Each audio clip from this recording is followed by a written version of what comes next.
नमस्कार, कंज्यूमर अड्डा में आपका स्वागत है। आपके साथ मैं हूं विपिन भट्ट और आज एक सवाल है, 70 घंटे काम फायदा या नुकसान।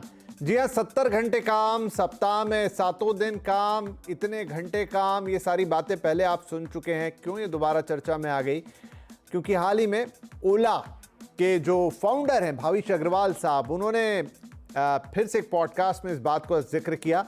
बात दरअसल की थी नारायण मूर्ति साहब ने कि अगर हमें देश को आगे ले जाना है, अगर हमें दूसरे देशों से मुकाबला करना है, तो हमारी यंग वर्कफोर्स को सप्ताह में 70 घंटे काम करना चाहिए, यानी कि करीब करीब 10 घंटे के आसपास रोज़ काम करना चाहिए। और भाविश अग्रवाल साहब ने तब भी इसका समर्थन किया था, लेकिन एक बार फिर से वो इस चीज़ को चर्चा में ले आए हैं। ये तो इसका एक पहलू हो गया, हम आपको बताते हैं। चलिए, तो हुआ क्या है दरअसल कि सप्ताह में 70 घंटे काम, जैसा मैं कह रहा हूँ, फिर से चर्चा में आया। क्यों? क्योंकि भाविश अग्रवाल साहब ने इस पर फिर से जिक्र कर दिया। नारायण मूर्ति साहब ने पहले इसकी बात की थी, लेकिन इस पर अब कुछ लोगों के रिएक्शन भी आ रहे हैं। खास तौर पे हैदराबाद के एक न्यूरोलॉजिस्ट हैं जिनका कहना है कि ये मानव शरीर के लिहाज से सही नहीं है। शायद 55 घंटे की बात कह रहे हैं कि अगर आप 7 दिन के अंदर, हाँ, भाविश साहब कह रहे हैं पसंदीदा काम है तो कोई दिक्कत ही नहीं है, लाइफ अच्छी रहेगी, बैलेंस रहेगा। लेकिन डॉक्टर्स का ये मत है, या पर्टिकुलर उन डॉक्टर का मत है कि भाई 55 घंटे से ऊपर अगर आप काम करेंगे तो फिर आपके साथ कई तरह के इशू होंगे, कई तरह की स्वास्थ्य की तकलीफ़ें होंगी। आपकी माइंड के लिए अच्छा नहीं है, आपकी बॉडी के लिए अच्छा नहीं है। तो कई सवाल इस चर्चा पर उठते हैं। एक बार फिर से ये चर्चा गर्म है, तो आइए इस चर्चा की शुरुआत करते हैं। बड़ी इंटरेस्टिंग होगी, हमें ऐसा लगता है, इस पर बातचीत करना। कार्यक्रम में हमारे साथ जुड़ रहे हैं गोबर हंड के MD Sunil Goyal, team lease के एचसीएम के सीईओ अमित जैन साहब और अपोलो मेडिक्स हॉस्पिटल के consultant neurology doctor Pradeep Kumar. आप सभी का बहुत बहुत स्वागत है। तो गोयल साहब, देखिए, ये नारायण मूर्ति साहब ने बात कही, भाविश अग्रवाल ने बात कही, गाए बगाए आई थिंक हमने इसको कई विदेशी सीईओज के भी श्रीमुख से सुना है, या मतलब आमतौर पे जो बड़े लीडर्स हैं, सीईओज हैं, इस तरह की बातें करते रहते हैं। क्या जब वो ये बात करते हैं तो वो इंडिविजुअल कह रहे हैं, मतलब वो एक न्यूट्रल बात कह रहे हैं कि भाई कोई भी व्यक्ति अगर जीवन में तरक्की करना चाहता है तो वो ज़्यादा से ज़्यादा काम करे, वो 70 घंटे काम करे, वो 80 घंटे काम करे, जैसा करना हो वैसा करे। लेकिन या फिर वो डायरेक्टली या इनडायरेक्टली कह रहे हैं कि मैं चूंकि जिस कंपनी में हूँ, कंपनी की प्रॉफिटेबिलिटी और तमाम चीज़ें उससे जुड़ी हुई है। अगर सीईओ बोलेगा कि मैं 70-80 घंटे काम कर रहा हूँ तो डेफिनेटली बाकी लोग भी या तो इंस्पायर होंगे या फिर मजबूर होंगे वैसा सोचने के लिए और वैसा करने के लिए। क्या होता है इन लीडर्स का थॉट? क्या हम उसे सही इंटरप्रिटेट कर पा रहे हैं? क्या कहना चाहते हैं जब वो कहते हैं कि आप ज़्यादा काम कीजिए? देखिए, मैं तो इसमें इसके दो एस्पेक्ट्स है बताने के। ज्यादा काम करने के लिए हम सारे लोग बोस्ट कर रहे हैं अपनी कंट्री को कि हम शायद वर्ल्ड की टॉप इकोनॉमी में आ जाए, और टॉप इकोनॉमी में आने का लॉजिक सिर्फ जीडीपी से नहीं है, ये भी है कि हमारे यहाँ डोमेस्टिक प्रोडक्शंस बढ़े, हमारे प्रोडक्ट की एफिशिएंसी बढ़े, हम शायद efficient, cost efficient and quality efficient product को प्रोड्यूस कर सके। और उसके बाद अगर आप जाके एनालाइज करेंगे तो जो भी कंट्रीज हैं जहाँ पे कि जो कि बिल्ट हुई हैं लास्ट 20-30 ईयर्स में, चाइना, जापान, ये सब जो कंट्रीज जहाँ जहाँ पे बहुत बिल्ट हुई हैं, वहाँ पे लोगों की प्रोडक्टिविटी, काम करने का आवर्स या तरीका या स्पीड ऑफ द वर्क बहुत ज़्यादा रहा है। बट वो एक जनरल कॉन्सेप्ट है, वो किसी भी बेसिक लेवल पे समझ में आ जाएगा किसी को। बट यहाँ पे मैं इसको थोड़ा more psychological and physical ability and mental ability के ऊपर स्पेसिफिक करके मैं आपको बताऊं। देखिए, काम अगर वर्क, कहते हैं ना फन एट वर्क, और कोई होता है जबरदस्ती काम करना, तो हर काम के पीछे एक मोटिवेशन होता है किसी का भी, कि जब आप काम कर रहे हैं तो उसका आपको आउटकम चाहिए। तो शायद जो कंपनी के फाउंडर, प्रमोटर्स या जो एंटरप्रेन्योर्स होते हैं, उनको प्रॉफिटेबिलिटी या उनको कंपनी की ग्रोथ एक्साइट करती है। जो एक इंडिविजुअल होता है उसको उसका बेनिफिट, आउटकम। अब आप 8 घंटे या 9 घंटे की सैलरी देके आप 12-14 घंटे तो नहीं करवा सकते। तो क्या उस प्रपोर्शन में आप बेनिफिट्स या उसका आउटकम को इंक्रीज कर रहे हैं? अल्टीमेट गोल ये है कि पूरी का पूरा देश अगर एक तरीके से नहीं सोचेगा, हम वर्ल्ड से compete करने की बात कर रहे हैं, हम कोई अपने यहाँ की 2 कंपनी से compete नहीं कर रहे हैं। आज की डेट में दुनिया की जितनी भी कंपनीज है वो हमारे यहाँ क्यों आएंगी? उसके 2 कारण हैं। उसको क्वालिटी मिले, उसको स्किल्स मिले, उसको एफिशिएंसी मिले, और उसको शायद उसका डिलीवरी भी जो है बहुत जल्दी हो जाए। तो ये सारी चीजें तभी होंगी जब लोग अपने अंदर एफिशिएंसी लाएंगे। तो एक एफिशिएंसी तो आपके ऑटोमेशन से, मशीन से, या जो न्यू एआई आए हैं, जितनी भी चीजें आई हैं, जितनी भी ऑटोमेशन ला सकते हैं मैन्युफैक्चरिंग से लेके सर्विसेज तक में, उससे आ जाएगी। पर दूसरी एफिशिएंसी आएगी जब लोग उसके ऊपर, जो एक ट्रेंड स्किल सेट्स लोग हैं या जो रिसोर्सेस हैं, जब वो अपनी एफिशिएंसी को यूज करेंगे, मैक्सिमाइज करेंगे, तो शायद क्वालिटी भी इंप्रूव होगा, क्वांटिटी भी इंप्रूव होगा, और शायद हम वर्ल्ड के किसी भी देश को कंपटीशन दे पाएंगे, और कोई भी कंट्री, कोई भी देश उसके बाद इंडिया का प्रोडक्ट खरीदना चाहेगा, इंडिया में बिजनेस लगाना चाहेगा, इंडिया में जी। सेटअप करना चाहेगा, क्योंकि यहाँ पे कंजप्शन है। तो इसमें अगर ये डिबेट देखे कि भाई आप 8 घंटे या 9 घंटे की सैलरी देके लोगों को बोलोगे आप 12 घंटे काम करो, वो प्रैक्टिकली पॉसिबल नहीं है। और उसके बाद ये मोटिवेशन है, अगर हर इंडिविजुअल मोटिवेटेड है, लाइक हर एंटरप्रेन्योर मोटिवेटेड होता है, हर कोई अपनी जॉब को लेके मोटिवेटेड होता है, स्टार्टअप मोटिवेटेड होते हैं, जहां पे लोग को फाउंडर बोलते हैं, इक्विटीज देते हैं, बोनसेस देते हैं, आउटपुट पे देते हैं। तो अगर आप बेनिफिट्स को उस हिसाब से डिजाइन करें, जहां पे कि लोग घंटे ना देखें कि हम इतने बजे आए और इतने बजे चले जाएंगे, बोले आप जितना काम करो, जितना एक्स्ट्रा घंटा करोगे उतना एक्स्ट्रा कमा सकते हो, जितना एक्स्ट्रा प्रोड्यूस करोगे उतना एक्स्ट्रा कमा सकते हो। अगर हर आवर को अगर आप प्रीमियम आवर की तरह ट्रीट करें, तो मुझे लगता नहीं है उसके बाद किसी भी इंडिविजुअल को ये एज अ प्रेशर लगेगा। आप 70 बोल रहे हैं, लोग 75-80 घंटे भी लोग बोलेंगे जाएंगे नहीं, ठीक क्योंकि है। उसका हर आवर प्रीमियम आवर है। ठीक है, तो वो मुझे लगता है गॉट योर वहां पॉइंट सर, कन्वर्जन की जरूरत है। कि कैसे इसको अगर आपको करना भी है तो कैसा इसका इम्प्लीमेंटेशन होता है, उस पर बहुत कुछ डिपेंड करता है। लेकिन दो और अहम सवाल उठते हैं कि एक आपकी बॉडी फिजिकल कैपेबिलिटीज, उसके लिए मैं डॉक्टर साहब के पास जाऊंगा, लेकिन उससे पहले मैं जैन साहब के पास जाता हूं, अमित जैन साहब के पास। अमित साहब, प्रोडक्टिविटी का नंबर ऑफ आवर्स से कितना कोरिलेशन है सीधा सीधा, और एक स्किल्स, आपका टैलेंट, उससे कितना है? क्या ये मतलब कहीं पर हम कैलकुलेट कर सकते हैं कि जितना ज़्यादा घंटे काम करेंगे उतनी ही प्रोडक्टिविटी बेहतर होगी? उसको अगर आपने 6 घंटे में आप नहीं कर सकते हैं, या फिर ऐसा ज़रूरी नहीं है कि आप ज़्यादा घंटे लें, आप कम घंटे में भी अगर ज़्यादा बेहतर तरीके से, ज़्यादा ऑर्गेनाइज्ड होके या कुछ ऐसे टूल्स का इस्तेमाल करते हुए काम करें जिससे आप ज़्यादा निकाल पाएँ, वो बेहतर होगा? ये भी एक बड़ा सवाल है। सो विपिन जी, मेरे हिसाब से एक शायद इन्वर्टेड यू शेप का ग्राफ है।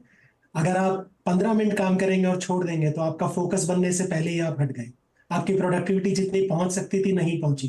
तो जैसे जैसे आप कुछ घंटे लगाते हैं आपकी प्रोडक्टिविटी बढ़ती है, पर फिर एक किनारा वो आता है जिसके बाद शायद आप थक जाते हैं, आपको एक डाइवर्जन चाहिए, आपको एक चाय का ब्रेक चाहिए, आपको एक गॉसिप का ब्रेक चाहिए। तो शायद एक पॉइंट के बाद आप कितना भी कोशिश करें आपकी प्रोडक्टिविटी नीचे जाने लगेगी।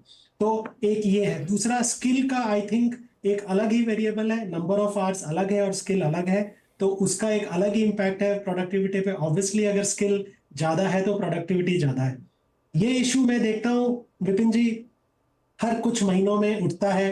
अभी ओला के फाउंडर ने कहा, इलॉन मस्क कहते हैं 80 से 100 घंटा काम करना है। अगर आप जैक मा जो अलीबाबा के काफी प्रसिद्ध फाउंडर है, अगर उनकी फिलॉसफी देखें तो एक नंबर देते हैं 996, 9 से 9, सुबह 9 से रात के 9 बजे तक 6 दिन काम करना है। तो कितने लोग ये फॉलो कर सकते हैं?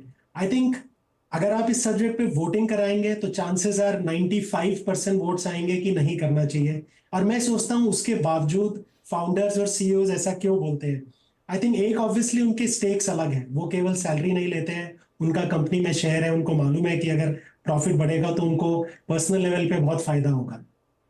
लेकिन फिर भी दो चीजें मैं कहना चाहूंगा। एक, हर फाउंडर को यह भी समझना पड़ेगा कि टैलेंट के लिए वो कॉम्पिटिटिव मार्केट में ऑपरेट कर रहे हैं। अगर उनकी पॉलिसीज ऐसी हैं जहां पे एम्प्लॉइज खुश नहीं है और उनके पास ऑप्शन है वो कहीं और चले जाएंगे, तो उन्हें मालूम है कि वो चाह के भी उनसे 70 घंटे या 60 घंटे काम नहीं करा सकते हैं। उसके ऑपोजिशन में मैं दूसरा एग्जांपल भी लेना चाहूंगा। ऐसी बहुत इंडस्ट्रीज हैं, आप चाहे इन्वेस्टमेंट बैंकर्स को देखिए, कंसल्टेंट्स जो है, कंसल्टिंग फर्म्स जो है उनको देखिए, आप डॉक्टर्स और सर्जन्स की अगर लाइफ देखिए, तो बहुत सारे प्रोफेशंस ऐसे भी हैं जहां एक्सटेंडेड आवर्स तक काफी दिन काम करने की प्रैक्टिसेस हैं। और मेरा मानना है उसमें, जैसा गोयल जी ने भी कहा, कुछ फर्क इसका है कि आपको उसका पे ऑफ कितना मिल रहा है, आपको उस एक्स्ट्रा काम का फायदा या मुनाफा कितना मिल रहा है। और कुछ इसका भी है कि मैं उस काम को कितना काम मानता हूं और कितना मैं उसको अपना जिंदगी जीने का अहम कारण मानता हूं। तो जितना ज्यादा मैं उस जॉब को एंजॉय करता हूं, मैं वॉलंटरीली उस जॉब में ज्यादा काम करूंगा, या अगर मेरे को जैसा गोयल जी ने कहा मुनाफा ज्यादा मिल रहा है उस एक्स्ट्रा आवर्स लगा के, लेकिन अगर मेरे को काम एंजॉय नहीं कर पा रहा हूं, मैं मुनाफा नहीं मिल रहा है, तो फाउंडर शायद जितना भी बोलेंगे वो हो पाना मुश्किल है। और ऑब्वियसली टैलेंट का कंपटीशन है, आप मुझे फोर्स करेंगे मैं कहीं और चले जाऊंगा। तो मेरे हिसाब से पहलू के दोनों साइड है जो हमको सोचने पड़ेंगे, एंड फाउंडर्स एंड सीईओज को भी सोचने पड़ेंगे। ठीक है, नहीं बहुत बहुत अच्छे, आप दोनों के जवाब बहुत अच्छे, बड़े संतुलित हैं। लेकिन अब इसका तीसरा एस्पेक्ट कि चलिए कितना भी आप सोच लीजिए, कितना भी आप कर लीजिए, डॉक्टर साहब प्रदीप जी बताइए, जो मैं एक आर्टिकल पढ़ रहा था कि एक भाविश साहब के आर्टिकल पे एक डॉक्टर हैं हैदराबाद के, न्यूरोलॉजिस्ट ही हैं, उन्होंने कमेंट किया, वो लिख रहे हैं कि working 55 more hours per week associated with 35% higher risk of stroke, 17% higher risk of dying from heart diseases compare to working 35 to 40 hours. फिर उन्होंने और ढेर सारा डेटा इसके साथ जोड़ा है कि क्या क्या प्रॉब्लम हो सकती है, डायबिटीज से लेके हार्ट अटैक तक सब कुछ। तो ये मैं समझना चाहता हूं कि एक ह्यूमन बॉडी कितना काम, मतलब देखिए काम तो शायद ऐसा नहीं कि आप दफ्तर के बाहर चले गए तो काम खत्म हो गया, तब भी आप कुछ ना कुछ तो कर ही रहे होते हैं। लेकिन अगर मैं इसी को काम मानूं जहां पर आप फोकस होकर 8-10 घंटे लगा रहे हैं, तो एक दफ्तर का काम हमारी बॉडी कितना आइडियली ले सकती है? जो डॉक्टर साहब ये तर्क दे रहे हैं, ये तर्क कितने वाजिब हैं? धन्यवाद विपिन जी, बहुत ही वैलिड क्वेश्चन और बहुत ही वैलिड पॉइंट आपने उठाया है। तो आज की डेट में जो भागम भाग की लाइफ है और उसमें एक कॉम्पिटिटिव, सबके अंदर एक कॉम्पिटिटिव भावना है, कॉम्पिटिटिव माहौल में लोग जी रहे हैं, जिसमें आर्थिक जो इनकम है उसको ही लोग मानते हैं कि यही हमारा मुनाफा है। इस कंडीशन में, इस सिचुएशन में लोग ये भूल जाते हैं कि हमारा जो स्वास्थ्य है वो किस लेवल पे रहेगा, कितना डाउन होगा और उसके कॉन्सिक्वेंसेस क्या क्या होंगे। मोस्टली जो हमारे टेक्नोक्रेट्स हैं वो यंग एज के हैं, काम करने के लिए उनके पास अगर एक्स्ट्रा टाइम भी होता है या टाइम लिमिट हटा दिया जाए या उनको वर्क प्रेशर उनके ऊपर है या उनके पास इंसेंटिव्स मिल रहे हैं तो वो काम के आवर्स उनके बढ़ते चले जाते हैं। लेकिन अल्टीमेटली कहीं ना कहीं उनके पास ऐसी लाइफस्टाइल रिलेटेड डिजीजेस, जिसमें कि एक हार्ट अटैक एक हो गया, ब्रेन अटैक यानी स्ट्रोक एक हो गया, लेकिन उसके अलावा भी बहुत सारी चीजें हैं जो हमारे वर्क प्लेस और ओवर वर्क से रिलेटेड हैं। जैसे कि बहुत सारे पेशेंट हमारे पास आते हैं यंग एज में कि उनको सर्वाइकल का प्रॉब्लम हो गया, बहुत सारे लोग आते हैं माइग्रेन का प्रॉब्लम हो गया, बहुत सारे लोगों को नींद नहीं आती है, ओवर थिंकिंग का प्रॉब्लम है कि हम सर सो जाते हैं लेकिन उसके बाद हमारी नींद फ्रेश नहीं होती है, क्योंकि वही जो वर्क वाला चीजें उनके दिमाग में चलता रहता है। तो आपने बहुत सही कहा कि उस 8 घंटे के बाद ऐसा नहीं कि वो कुछ काम नहीं करेंगे, जाके सो जाएंगे, लेकिन उनका जो लाइफ है वो मोनोटोनस नहीं रहेगा, उनको एक बैलेंस मिलेगा लाइफ और वर्क के जो बीच में एक बैलेंस मिलेगा। तो बॉडी हील होगी, बॉडी में जो एक्सर्शन हुआ है वो चीजें कम होंगी, ऑक्सीडेंट्स कम बनेंगे, एजिंग कम होगी, और जो अगर कोई डिजीज होती भी है तो उसको भी हील करने में मदद मिलेगी। लेकिन लंबे समय तक ओवर वर्क करने से अल्टीमेटली क्या होता है कि नॉन कम्युनिकेबल डिजीजेस, हर तरह की नॉन कम्युनिकेबल डिजीजेस होने का रिस्क रहता है, जिसमें कि कैंसर भी हो सकता है, डायबिटीज भी हो सकता है, हाइपरटेंशन भी हो सकता है, और अल्टीमेटली जो एंड रिजल्ट्स जिसमें कि स्ट्रोक और हार्ट अटैक वगैरह भी हो सकता है। तो WHO ये कहता है कि 55 घंटे से ज्यादा अगर हम परसिस्टेंटली काम करते हैं तो उसमें ये डिसीजेस होने का रिस्क रहता है। ILO जो हमारा इंटरनेशनल लेबर ऑर्गेनाइजेशन है उसके अकॉर्डिंग अगर हम देखें तो 8 घंटे पर डे अगर उससे ज्यादा हम काम करते हैं एक वीक में, या ओवरऑल 48 आवर्स से ज्यादा हम काम करते हैं और वो लगातार 3 हफ्ते से ज्यादा होता है, तो हमारे लिए कहीं ना कहीं वर्क लाइफ बैलेंस को गड़बड़ करता है और आगे चल करके मल्टीपल डिसीजेस के लिए इसका कारण बनता है। ठीक है, बड़े पॉइंट्स है। और भी इसमें चीज़ें हैं कि जो लोग 69 आवर्स या उससे ज़्यादा काम कर रहे हैं हफ्ते के अंदर, उनमें सीवियर डिप्रेसिव सिम्टम्स भी देखे गए हैं। फिर भी हम इस पे आगे बात करेंगे। लेकिन गोयल साहब, तो जिन जिन देशों का, जैसे नारायण मूर्ति साहब ने जब ये बात कही थी तो उन्होंने दूसरे देशों की एग्जाम्पल दी थी कि देखिए वहां पर जो इतनी प्रगति हुई है, तो क्या कोई कंपैरेटिव स्टडी है, कोई डिटेल स्टडी है जो बताती है कि वहां पर जो ये प्रगति है इसकी कीमत इन टर्म्स ऑफ हेल्थ क्या चुकाई गई, या कोई डेटा है जो ये बताता है कि उसके काम के अलावा या जो रिजल्ट आए उसके अलावा क्या कुछ हुआ लाइफ को लेकर? देखिए, स्टडी का तो डेटा मैं अभी हैंडी नहीं, बट मैं ये बता रहा हूँ कि अगर आज के डेट में जैसे जापान है, या वर्क कल्चर में बताऊंगा, उसका वर्क कल्चर कंपैरिजन है, जापान है या चाइना है या कुछ ऐसे देश हैं जो कि ऊपर के 10 ऊपर के टॉप 5 इकोनॉमीज में जो आती हैं वहाँ पे, तो अगर आप देखेंगे तो पिछले 20-30 सालों में वहाँ पे इकोनॉमी का बहुत मल्टीप्लिकेशन हुआ है। और मल्टीप्लिकेशन होने का मेन रीजन रहा है वहाँ पे कि वहाँ पे एफिशिएंसी बढ़ी है। अब यहाँ पे दो चीजें अलग अलग है। एक तो आप काम जबरदस्ती ड्रैग होके कर रहे हैं, वहां पे आपको स्ट्रेस लेवल, हेल्थ इफेक्टिवनेस, हर चीज का एक नेगेटिव इम्पैक्ट पड़ेगा। दूसरा होता है कि आप काम को मोटिवेट होके किसी पर्पस, किसी गोल के फोकस को लेके कर रहे हैं और आप अपने वर्क को एंजॉय कर रहे हैं। वहां पे मुझे लगता है कि rather you feel more healthy rather कि आप लेस अर्न करके या लेस प्रोडक्टिव होके और रिस्क ऑफ जॉब के एनवायरनमेंट में रह के, वो भी एक स्ट्रेस है अपने आप में। तो अगर आज के डेट में हम कंपेयर करें किसी भी एनवायरनमेंट में रह के, तो आज के डेट में जो काम करने वाला आदमी किसी भी कंपनी में होता है, या जो परफॉर्मर होता है, या जो फोकस्ड होता है, वो ब्लू आइड होता है पूरी ऑर्गेनाइजेशन के लिए, और सबको लगता है सब ठीक है, ये इंडिविजुअल्स ऑर्गेनाइजेशन के अंदर रहने चाहिए, बहुत काम करते, चाहे वो लोएस्ट एंड का जॉब क्यों ना हो, चाहे वो सपोर्ट क्यों ना हो, किसी भी चीज के लिए मैं बता रहा हूँ, बिकॉज काम करने वाले की डिमांड हर जगह है। अब इसमें आवर्स लेस और आवर्स मोर, अगर किसी को लगता है कि वो आवर्स को, क्योंकि हम काउंट कर रहे हैं आवर्स को टोटल वर्किंग आवर के पर्सपेक्टिव से, यहाँ पे आवर्स को काउंट करना चाहिए कि आप कब तक फेडअप नहीं हो रहे हैं काम करने से। और अगर इसके अंदर फ्लेक्सिबिलिटी है कि आपने कभी तो 12 कर लिया, कभी 9 कर लिया, कभी 7 कर लिया, तो एवरेज वर्किंग आवर अगर आपकी आज की डेट से ज्यादा आते हैं, 10 घंटे, 12 घंटे, 15 घंटे ज्यादा आते हैं, तो I am sure you will produce more. तो ये वर्किंग है वहां पे, कि वर्किंग के हिसाब से ये कि आप रोज तो 8 घंटे में बोर नहीं हो जाएंगे या फेडअप नहीं हो जाएंगे, आप स्विच ऑफ स्विच ऑन तो नहीं हो सकते एज ए ह्यूमन। तो सर्टेन टाइम में आपको लगता है कि आज आप ज्यादा काम कर सकते हैं, आपका मूड अच्छा है, you are enjoying the work, whatever activities they are, आपको कुछ सफलता मिली है उसमें, आपको रिवॉर्ड मिला है, रिकॉग्नाइजेशन मिला, आप चार्ज अप हैं पूरी तरीके से। जब आप चार्ज अप रहते हैं तो बाय डिफॉल्ट आपके आवर्स बढ़ते चले जाते हैं। जैसे कई बार जस्ट लाइक बच्चे के लिए, अगर कोई बच्चे को सब्जेक्ट अच्छा लगता है तो उसको पता ही नहीं चलता है कि रात हो गई है शाम से, या दिन से रात हो गई है। बट अगर आप किसी चीज को एंजॉय नहीं करते तो 30 मिनट्स, 45 मिनट्स, 1 आवर में बोर हो जाते हैं। सेम रूल जो है आज के डेट में वर्किंग पे भी अप्लाई करता है। तो जिन दूसरे कंट्रीज की बात करें, तो आज के डेट में कोई भी डेवलपिंग कंट्री या बहुत ही जो उतनी अच्छी इकोनॉमी नहीं थी, नंबर 2 इकोनॉमी कैसे बन गई, नंबर 3 इकोनॉमी कैसे बन गई, हमारे यहाँ स्किल्ड लोग हैं, पढ़े लिखे लोग हैं, ज्यादा पॉपुलेशन है, बड़ी ज्योग्राफीज है, हर चीज की हमारे यहाँ कैपेबिलिटीज रही है।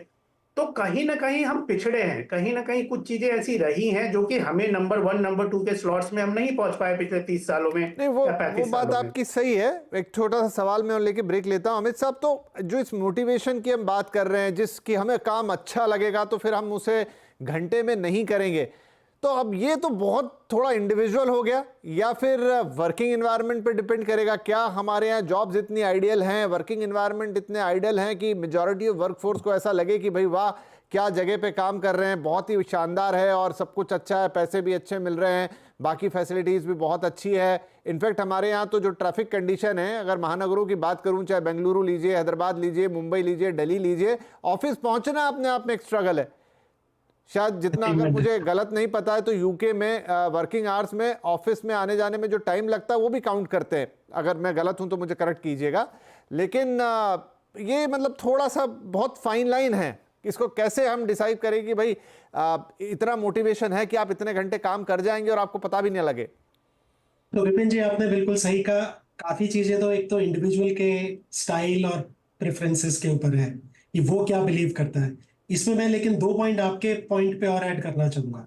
एक, जब हम 70 घंटे की बात करते हैं, मेरा अपना मानना है कि आज की तारीख में ऑर्गेनाइजेशन वो ही सक्सीड होगा जहां पे एम्प्लॉइज को ये एग्रीएबल है, उनको ये जायज है कि जब जरूरत पड़े तो हम 70 या 90 घंटे भी काम करेंगे।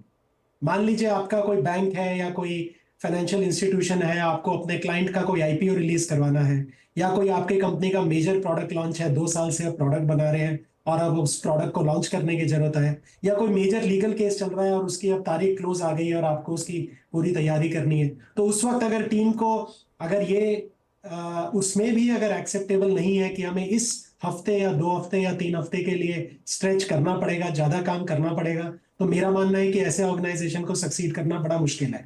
लेकिन उसके साथ ही ऑर्गेनाइजेशन को ये देखना पड़ेगा कि वो अगर हर हफ्ते हर महीने अगर उस तरह से काम करना पड़े तो कहीं ना कहीं दे विल लूज टैलेंट। वो लोग टैलेंट, उनका अच्छा टैलेंट छोड़ के जाएगा जो ऑर्गेनाइजेशन के लिए प्रॉब्लम बनेगा। तो मेरा मानना है 70 घंटे का जो उसूल है वो उसूल नहीं होना चाहिए, नीड बेस्ड होना चाहिए। साल में कभी कुछ हफ्ते कुछ महीने हो सकता है, कंटिन्यूस बेसिस पे नहीं हो सकता है। और कंटिन्यूस बेसिस पे क्यों नहीं हो सकता, इसमें मैं आपका एक और चीज पे ध्यान लाना चाहूंगा विपिन जी। आप सोचिए कि क्या 70 घंटे की अगर रेगुलर पॉलिसी है तो क्या वो इंक्लूसिव है, क्या वो इक्वालिटी प्रोवाइड करती है वर्किंग वुमेन के लिए, मदर्स के लिए, जो जनरेशन जिनके पास जी पैसे से थोड़े तंग है, जिनको जो ऑफिस स्पेस से बहुत दूर रहते हैं, पब्लिक ट्रांसपोर्ट से आते हैं, लंबा कम्यूटिंग आवर्स है, जिनके पास घर पे हाउस हेल्प नहीं है, मेड्स नहीं है, कुकिंग के लिए कोई व्यवस्था नहीं है, उन्हें घर पे खुद ही जाके सारा काम किचन का संभालना है, किड्स को संभालना है, क्या उनके लिए 70 घंटे on a regular basis possible है? मेरा मानना है ये बड़ा मुश्किल है। और अगर ये उनको फोर्स किया भी जाएगा तो सूनर और लेटर वो लोग बाकी कंपनीज में जाके अपना जॉब ढूंढेंगे। तो कुछ टाइम के लिए जरूरत के आधार पे 70 घंटे मुझे लगता है जायज है, लेकिन as a ongoing principle हमेशा के लिए वो पॉलिसी रखना मुझे लगता है एक ऐसे मार्केट में जहां टैलेंट के लिए बहुत लड़ाई है, सस्टेनेबल नहीं है, कोई कंपनी इसको लगातार इंप्लीमेंट करना मुश्किल है, जी अनलेस उस एम्प्लॉय को उसके लिए काफी मुनाफा भी दिया जा रहा है। ठीक है, चलिए तो काफ़ी सारा हम इसमें अंदर जा रहे हैं, इसके वेरियस फैक्टर्स को अलग अलग टच कर रहे हैं। एक छोटा ब्रेक ले लेता हूँ, ब्रेक के बाद कुछ और पॉइंट्स जिसमें कुछ तो हेल्थ रिलेटेड बातें होंगी और कुछ और अहम सवाल कि आखिर ये, क्योंकि साइकोलॉजिकल मामला भी है, मैं कितना काम करूँगा, वो काम करते हुए मैं खुश हूँ कि नहीं, फिर मेरी हेल्थ उसको कितना सपोर्ट कर रही है, जो ये कहने वाले हैं वो सब टॉप सीईओज हैं, बाकी लोगों का क्या। एक छोटा सा ब्रेक लेते हैं, ब्रेक के बाद इन्हीं 2-3 सवालों से इसका थोड़ा कंक्लूजन निकालने की कोशिश करेंगे।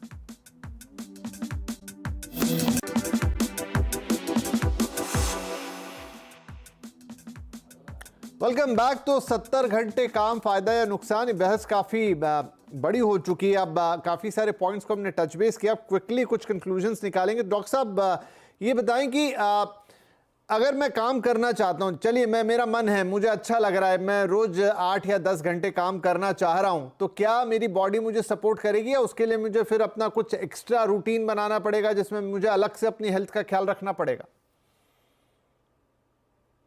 जी विपिन जी, मैं इसमें जैन साहब की बात से सहमत हूं कि अगर हमें लंबे समय तक काम करना है तो हम कुछ समय के लिए लंबे समय तक काम कर सकते हैं।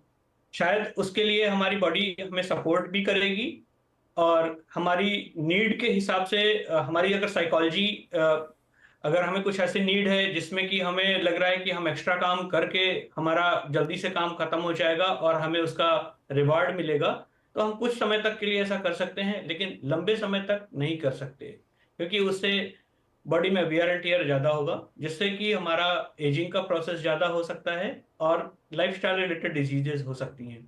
लेकिन फिर भी अगर हमें अधिक समय तक काम करना है, अपनी वर्क आवर्स बढ़ाने हैं, तो बीच बीच में हमें ब्रेक लेना पड़ेगा, रेस्ट लेना पड़ेगा, वाटर इनटेक का ध्यान रखना पड़ेगा, अपने अर्गोनॉमिक्स का ध्यान रखना पड़ेगा, जिसमें कि हमें अगर 20 to 40 मिनट तक अगर हम एक लगातार स्क्रीन पे देखते हैं तो कुछ समय का रेस्ट भी चाहिए होगा, बॉडी का स्ट्रेचिंग कर सकते हैं जी। और लंच और मील का स्किप तो नहीं करना चाहिए उस समय। प्रॉपर ब्रेकफास्ट और अपना रूटीन लाइफस्टाइल, स्लीप, ये यानी सारी बहुत ही चीजों का डिसिप्लिन लाइफ अगर फिर हमें आपको जीनी होगी, उठना, खाना, पीना, सोना, बीच में ब्रेक, एक्सरसाइज, आपको बहुत डिसिप्लिन तरीके से करना होगा। क्विकली, अब मेरे पास हार्डली 1 मिनट रह गया यहाँ पर गोयल साहब, मुझे एक सवाल का और जवाब चाहिए। ज़्यादातर ये जो बातें आ रही हैं ये एंटरप्रेन्योर्स की तरफ से आ रही हैं, टॉप लीडर्स की तरफ से आ रही हैं। हमारे देश में लाखों करोड़ों दुकानदार होंगे जो कि सातों दिन दुकान खोलते हैं, 8-8 10-10 घंटे, वो भी रोज वहां पर बैठते हैं। क्या जहां एंटरप्रेन्योरशिप है, जहां ओनरशिप है, वहां ये मोटिवेशन आता है, लेकिन जैसे ही आप एम्प्लॉय की तरफ जाते हैं वो मोटिवेशन नहीं, क्योंकि वहां एक फिक्स टाइम है, फिक्स सैलरी है और फिर वो काम के घंटे भी आपको वैसे ही मिलेंगे। क्या ये डिफरेंस है? वो डिफरेंस है, और मुझे लगता है कि अगर कंपनी एक्स्ट्रा आवर एक्स्ट्रा पे का कॉन्सेप्ट ले आए कि आप जितने घंटे एक्स्ट्रा दे रहे हैं आपको आपकी सैलरी के रेशियो में उतना ही एक्स्ट्रा पे आउट मिलेगा, तो इसमें कंपल्सन भी नहीं रहेगा। इसमें दोनों वॉलंटियर करेंगे, कंपनी वॉलंटियर कर रही है पे आउट करने के लिए और शायद एम्प्लॉय वॉलंटियर करेगा काम करने के लिए।